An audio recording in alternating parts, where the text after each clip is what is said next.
Before we get into today's podcast, I wanted to share that QCon London returns April 7 to 9, 2025. Learn what's next from world-class leaders pushing the boundaries. You'll learn actionable insights from senior software developers working on real-world projects across multiple domains. Learn more at qconlondon.com.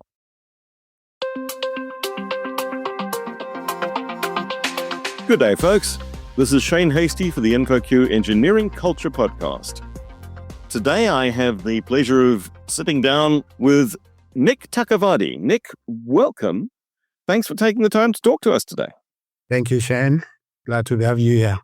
So, you and I have met a few times, particularly around events where you've been facilitating and digging us into areas of psychological safety. And that's what we want to explore today. But before we go there, who's Nick? I recently became an Australian, so I like to now call myself an African Australian. Born and bred in Zimbabwe, which is where I lived most of my life, and started in the software development much early in the 80s, at high school, in fact. And those days, there were no certifications and things like that. It was, you get a computer and you play around with it and change some code. And that was my first love.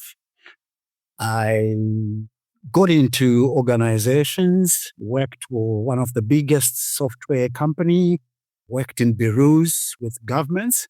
I was fortunate enough not to go on a COBOL programming course because I had gone on an aptitude test for that.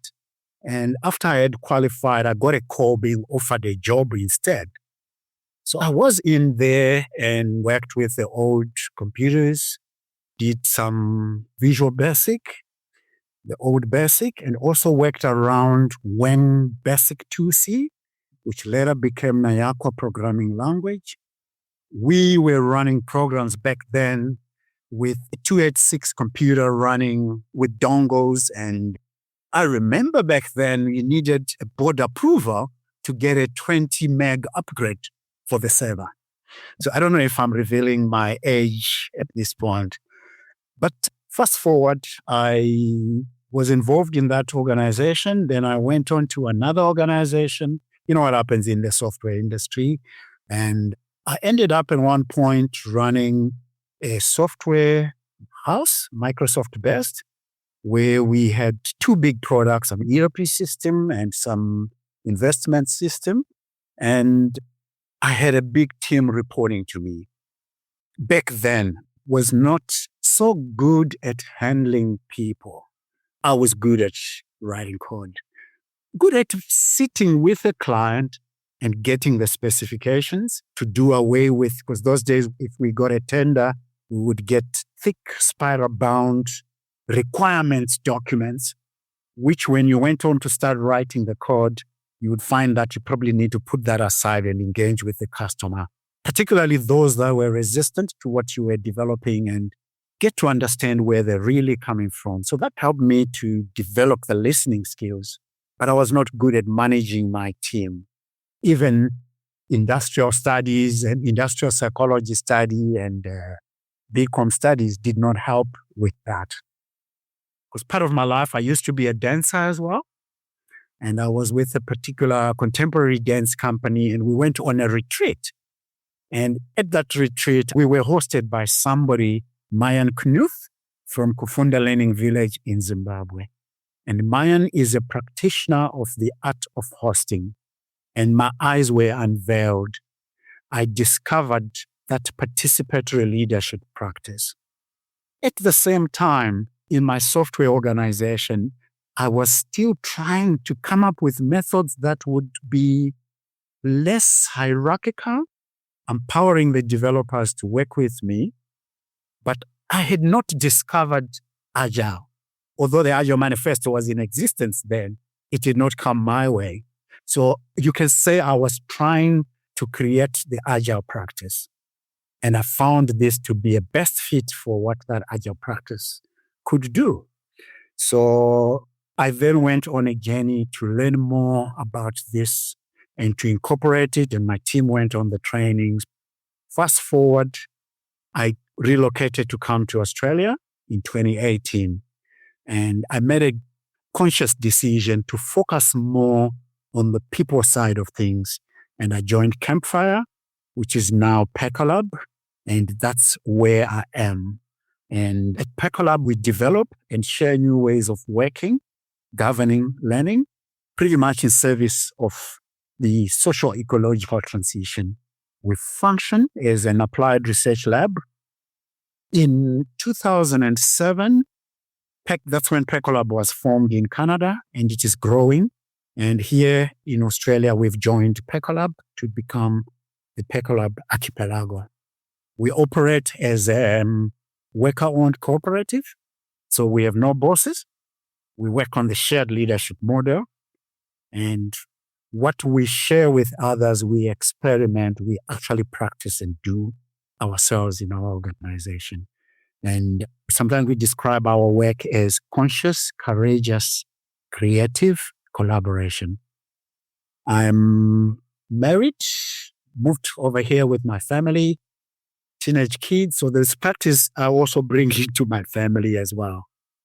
I'm an active member of the multicultural community here in Australia. I practice that as well. I am involved with promoting entrepreneurship among African Australians here in Australia.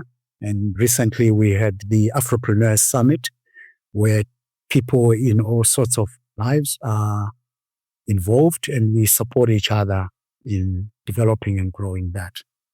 There's a lot there. I really want to dig into and unpack some of these, but let's start with participatory leadership. What do you mean by participatory leadership, and how does it show up in the workplace? Oh, participatory leadership is really about how we show up in the workplace.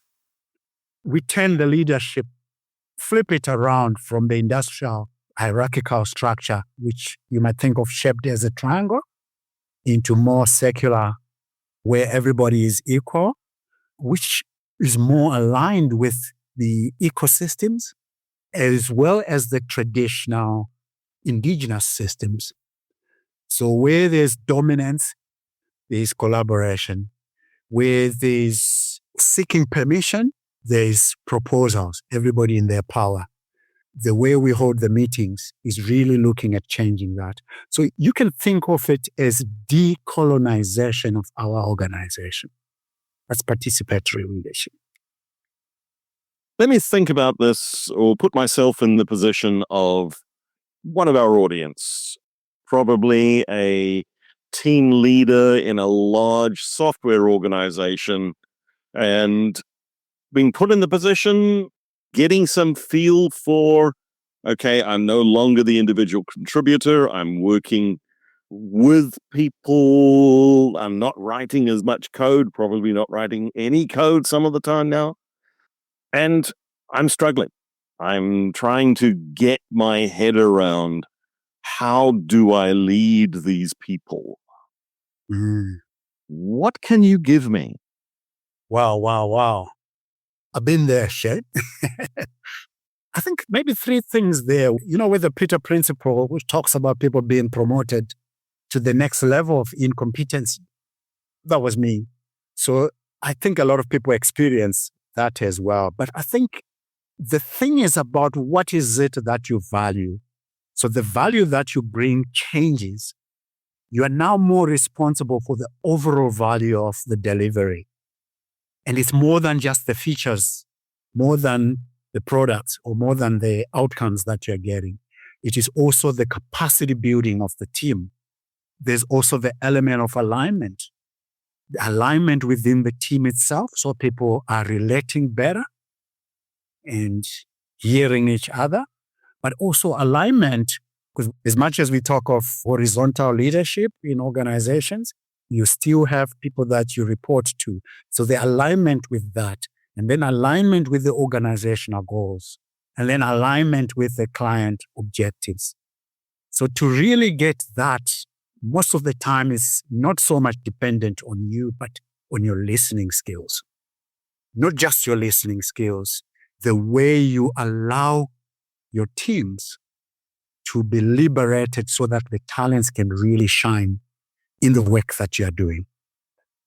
What if the work we did was more valuable than the outputs that we do?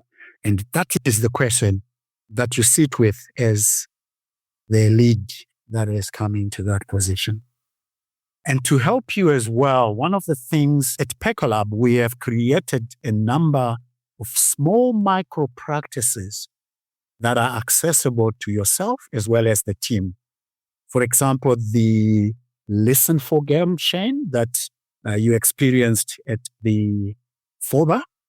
It contains a lot of things. And within that game, you've got the 7 domains of practice, which are really key to the practices that we bring in. These come out of the book written by the founder of Pecolab, Samantha Slade, and it is called Going Horizontal.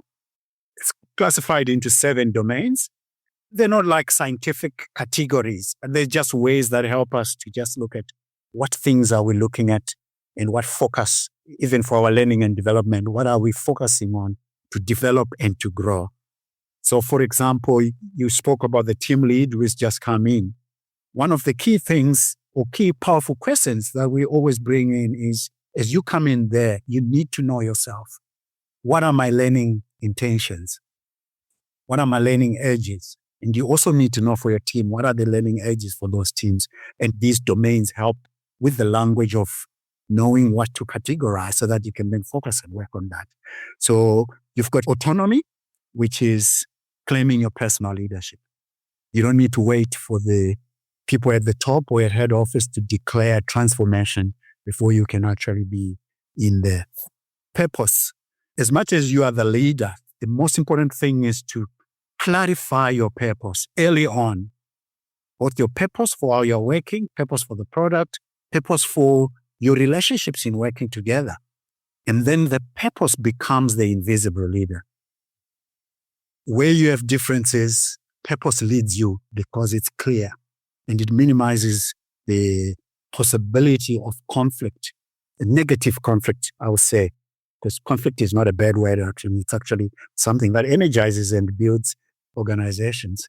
Meetings, the question of how do you hold your meetings? For example, one of the practices that we brought in called co-managed meetings. Very similar. Some of the people that have been in lean coffee, it sort of has that element, but it has more. The meetings are not chaired, but they are facilitated or hosted. Anybody can bring a topic to the meeting and they host or facilitate their session that they've brought into the meeting. So everybody has the autonomy to be able to do that. There are other ways, you have your long meetings, you have your short meetings, all sorts of meetings, and each meeting has a purpose and category. Then there's transparency. There's a lot of secrecy in organizations, and some of it is not necessary. So really, we talk about defaulting to open. Open is effective and open is efficient. Decision-making, this is one of the other things where a lot of conflicts happen, particularly in development, because you're working with the product owners, the business analysts, and so forth. And as the team, you're making decisions of what your priorities are and things like that. We bring in clarity into understanding of that decision-making process. People usually have the go-to, there's the autocratic, and then there's the painful consensus decision-making at the very end with a few things in between. But at Pecolab, we've come up with the generative decision-making, which is a very fast and efficient consent-based decision-making. So contrasting consent and consensus. And it works on the agile principles of, is it good enough for now and safe enough to try? And you move on. And you can always come back and another proposal comes in and you change. No decisions are cast in stone. Learning and development, this is something that is very important. Historically, we've made a mistake of separating learning from work. Here, we talk of the work being the learning. And it's self-directed. This is the other thing, not to tick boxes based on it's self-directed, people in their own power and autonomy, but it's collectively held as well. So you know what others are working on and what development plan they have. and there's a peer support for each other. Relationships and conflict, tending to them together. And with each of these, there's small micro practices that we go through. I mean, you've experienced, I mentioned the listen for game. We've had that powerful question session. That's one of the many things. And some of the basic things are like the check-in and check-out out of meetings. You'll be surprised that many people don't do that. I mean, like as we are talking today, it's after the US elections and different emotions are going on with people there. You might just come together at work and you just plunge in to do the work. But we say, no, check in with each other before you plunge into the work. And check out. This helps to cover a lot of things. And this checking in with each other, both at the team level and across the organization to bring in the harmony in the decision making and alignment, it is useful and it is important for the health of individuals. So psychological safety, when you talk of psychological safety, it's not something that gets declared from the top. It is these small practices that allow an organization to develop. Remember, we have to unlearn and remember what things were like in our indigenous cultures, in our traditional cultures, how people related and valued each other. So we have to undo some of those organizational practices to be able to make space for new ways of working to come in. And none of these are cast in stone.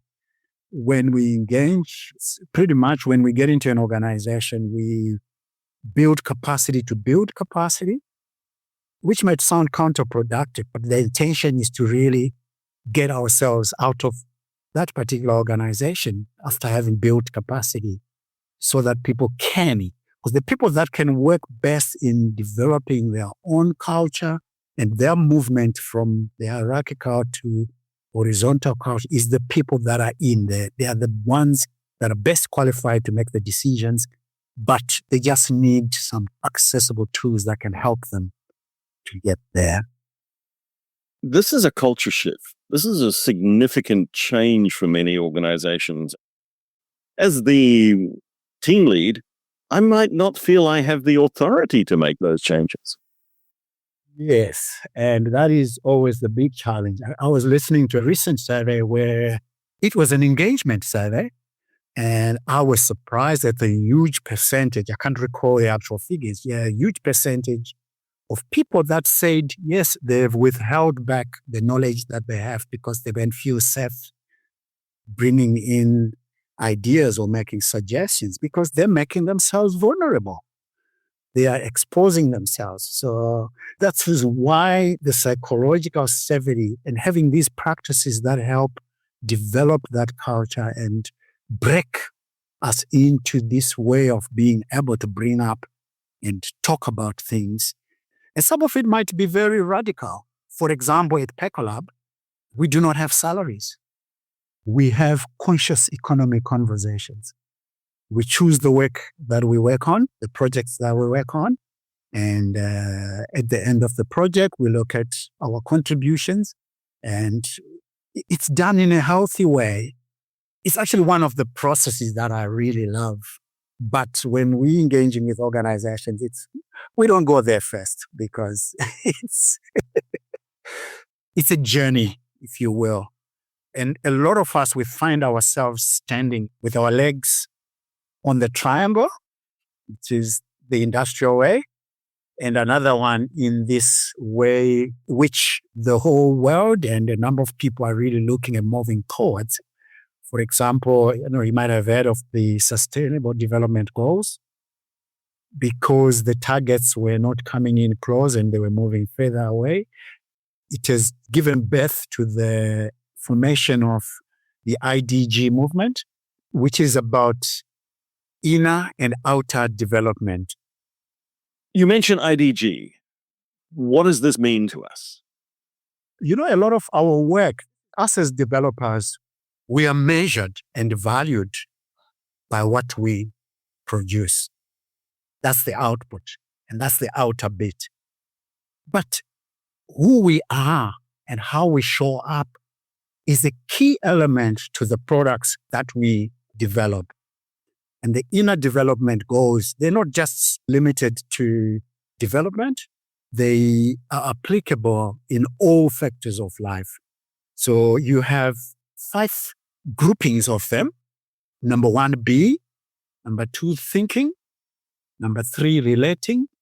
Number 4, collaborating. And number 5, acting.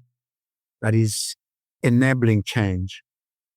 So there's a number of elements in them. So for example, if you look at the acting, within acting, you have courage, creativity, optimism, and perseverance.